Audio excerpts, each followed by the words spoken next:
Assalamualaikum warahmatullahi taala wabarakatuh. Salam Indonesia, masyarakat maju jaya, desa makmur sentosa.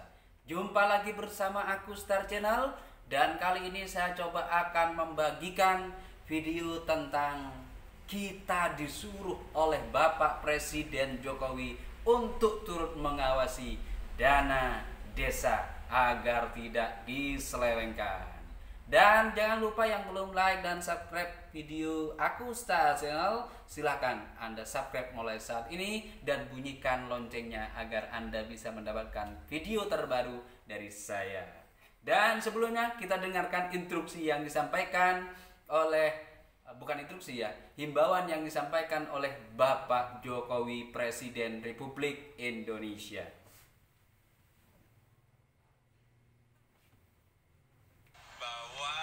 Seluruh negara kita Indonesia ini ada 74.000 desa. Uang itu ditransfer langsung dari pusat menuju ke desa. Ya tanggung jawab ada di desa. Dan juga masyarakat harus tanggung jawab, ikut mengawasi, ikut mengontrol. Uang itu jadi barang apa? Apakah jadi irigasi, apakah jadi jalan, apakah jadi apa? Barang-barang yang lain harus ikut mengawasi. Nggak mungkin pemerintah pusat, pemerintah provinsi, pemerintah daerah mengikuti segitu banyaknya desa. Kontrol yang paling baik, pengawasan yang paling baik itu adalah dari masyarakat. Nah, sesuai dengan himbauan dari Bapak Jokowi bahwa kita punya hak untuk mengawasi gelontornya dana desa yang mencapai puluhan triliun ya, yang dianggarkan oleh pemerintah pusat untuk ribuan desa yang ada di seluruh Indonesia. Karena banyak yang mungkin Anda alami, yang mungkin Anda rasakan, apakah benar dana desa sudah diperuntukkan untuk tujuan dana desa sebagaimana video yang sudah saya sebutkan di awal video ini ya, ataupun sebelum video ini sudah saya bahas tujuan tentang digelontornya dana desa. Jadi kita harus juga waspada dan mencurigai apakah benar kalau misalnya perkembangan desanya itu kurang maksimal sesuai dengan arahan dan tupoksi yang mungkin ada di desa tersebut. Salah satu contoh yang harus kita curigai, kenapa harus saya curigai? Karena pajak yang kita berikan kepada pemerintah hanya untuk kita, dari rakyat untuk rakyat. Mungkin dana yang triliunan itu hasil dari jerih payah kita. Pajak sepeda motor, pajak mobil, pajak tanah, pajak pembangunan dan lain sebagainya. Kemudian dikumpulkan oleh negara untuk diolah. Karena negara demokrasi sekali lagi dari rakyat untuk rakyat. Nah, rakyat sebagaimana yang sudah disampaikan barusan oleh Bapak Jokowi yang sempat saya putar, Anda bisa lihat di Kompas TV ya. Videonya Anda bisa lihat di Kompas TV. Namun saat ini saya coba akan merefresh beberapa ciri-ciri kalau misalnya dana desa Anda itu dikorupsi.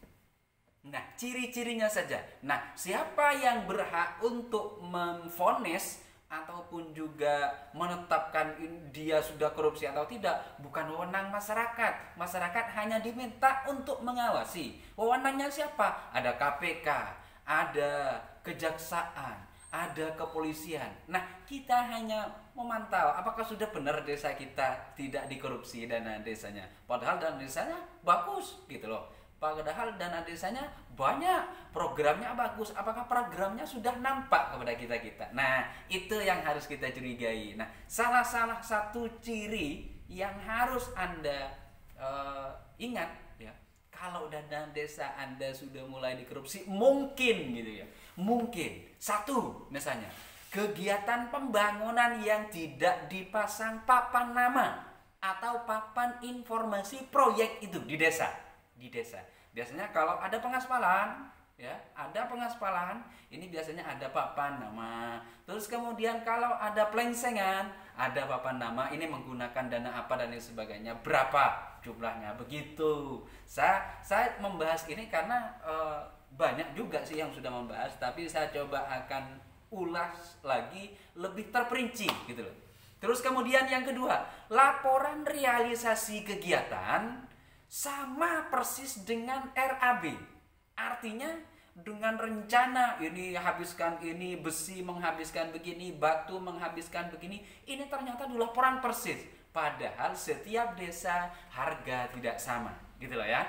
Padahal harga tiap desa tidak sama, gitu loh. Ya mungkin sama persis dengan acuan yang misalnya dari pemerintah, laporan yang sudah deal, yang sudah valid, yang sudah diterima, laporannya seperti ini. Makanya kita buat laporan yang seperti ini. Nah, itu tidak benar, patut kita curigai. Hanya patut dicurigai loh. Saya bukan polisi, saya bukan TNI, saya bukan Polri, saya bukan kejaksaan. Hanya memberikan informasi karena saya sebagai masyarakat biasa. Terus kemudian kepala desa memegang seluruh keuangan desa.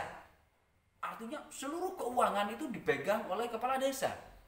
Kemudian untuk KAUR keuangan hanya untuk pengambilan administrasi saja. Artinya kita ngambil di bank pelaporan. Nah, itu. Padahal nanti uangnya masuk ke kepala desa semuanya, gitu loh. Hanya patut dicurigai sekali lagi. Terus kemudian yang keempat, perangkat desa tidak melaksanakan tupoksinya dengan benar. Tugas dan fungsi pokoknya. Perangkat desa bahkan seakan-akan tidak berfungsi, atau bahkan ini kepala dusun tidak berfungsi, terus kemudian sekdes tidak berfungsi, BPD, terus kemudian dan lain sebagainya, RT RW.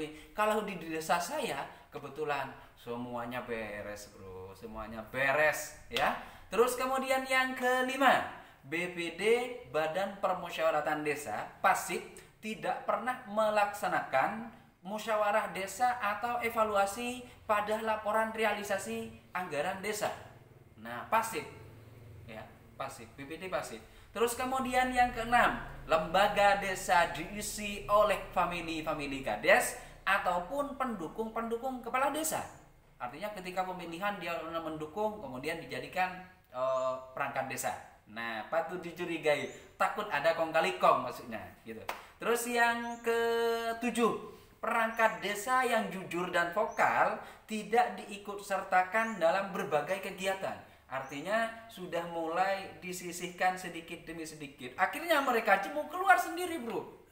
Keluar sendiri. Nah, yang vokal, yang paham tentang pemerintah desa, kadang disingkirkan sedikit-sedikit karena tidak mendukung dia misalnya, atau tidak 100% untuk mendukung apa yang akan direncanakan oleh kepala desa tersebut misalnya. Terus kemudian tertutup untuk masyarakat yang kritis untuk memberikan saran atau masukan kepada desa. Apatis terhadap kritik yang konstruktif itu. Terus kemudian banyak kegiatan yang terlambat pelaksanaannya padahal anggarannya sudah cair. Nah, sedangkan jadwal pelaksanaannya sudah lewat gitu loh. Artinya sudah nyampe, tapi kemudian dibuat molor, bisa saja. Terus kemudian badan usaha milik desa BUMDes tidak berkembang. Artinya BUMDesnya mati karena jalan-jalan sendiri, atau bahkan pengelolanya ya sudah segitu-gitu aja, tidak ada inovasi yang baru. Padahal setiap desa itu kan bervariasi, berbeda-beda. Artinya kebutuhan kita di desa kan macam-macam dan banyak sekali gitu. Jadi seharusnya banyak ide-ide yang dituangkan ke desa untuk kemajuan badan usaha milik desa. Terserah apa saja badan usaha milik desa, terserah. Desa pasti tahu kalau misalnya ingin melaksanakan yang sebenarnya. Terus kemudian belanja barang dan jasa dimonopoli oleh misalnya kepala desa. Artinya belanja ini langsung ke kades yang ngurusi, terus kemudian belanja ini tidak ada pembagian tugas. Oh, yang butuh misalnya tentang untuk cacat masyarakat yang tunanetra atau cacat, dikasih ke KAUR Kesra dan lain sebagainya. Ini bagian KAUR pemerintahan, tidak. artinya dirinya yang melaksanakan satu pintu artinya hanya kepala desa yang berkenan. Nah, itu patut saja dicurigai. Terus kemudian penyuplai barang dan jasa dipilih dari orang-orang yang dekat dengan kepala desa. Misalnya orangnya ini kontraktor milih keluarganya. Bahkan ada yang komen di video saya sebelum ini, ada yang kemudian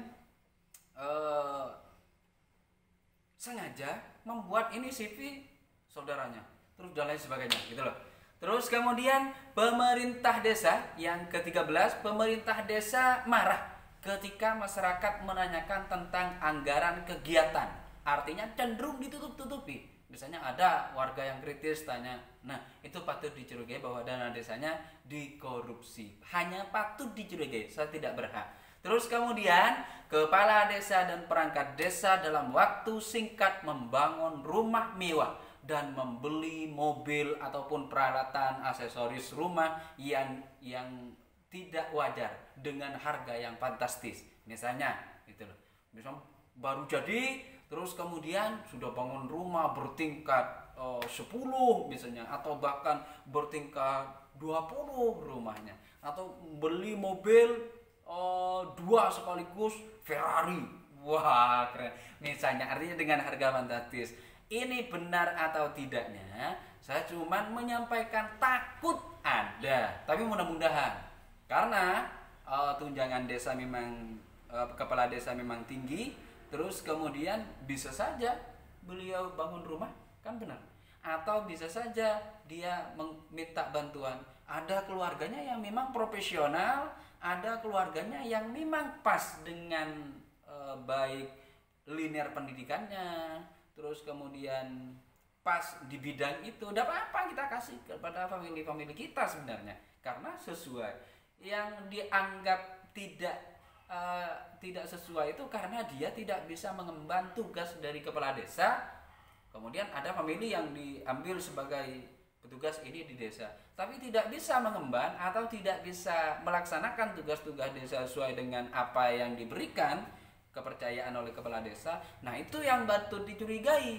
Kalau misalnya memang saudaranya bagus, karirnya di bidang desa bagus, sering bantu masyarakat, sering turun ke bawah dan lain sebagainya, saya rasa nggak apa-apa bos, gitu loh ya. Ini hanya sekedar info, mudah-mudahan bermanfaat bagi seluruh masyarakat Indonesia untuk turut mengawasi. Dan mudah-mudahan untuk Bapak Kades kita selalu diberikan kesehatan di seluruh Indonesia, perangkat desa, sekdes, BPD, kadus, RT, RW, linmas, bidan desa, dan mudin atau tukang kawin tukang urusan pernikahan itu, mudin yang biasa menikahkan baik agama Islam, Hindu, Buddha, Kristen, Katolik, Protestan dan lain sebagainya, Konghucu dan lain sebagainya. Saya mohon maaf hanya memberikan informasi ini banyak diulas di ICW, Indonesia Corruption Watch. Makanya saya buat videonya agar lebih jelas, agar lebih mantap. Mudah-mudahan kita semuanya diberikan kekuatan dan Indonesia maju. Harapan saya adalah satu, maju desa dari ribuan desa yang ada di Indonesia. Insya Allah saya yakin kepada Tuhan Yang Maha Esa, Indonesia juga akan maju semaju-majunya, maju, berkembang, bahkan menjadi negara adikuasa. Kalau desa di skala kecil sudah maju, sudah produktif, sudah berkembang, maju dalam segi ekonomi, maju dalam segi budaya, maju dalam segi pendidikan, ini baru bukan hanya 2 jempol, tapi 4 jempol. Demikian, ini tidak bermaksud untuk menyinggung siapapun.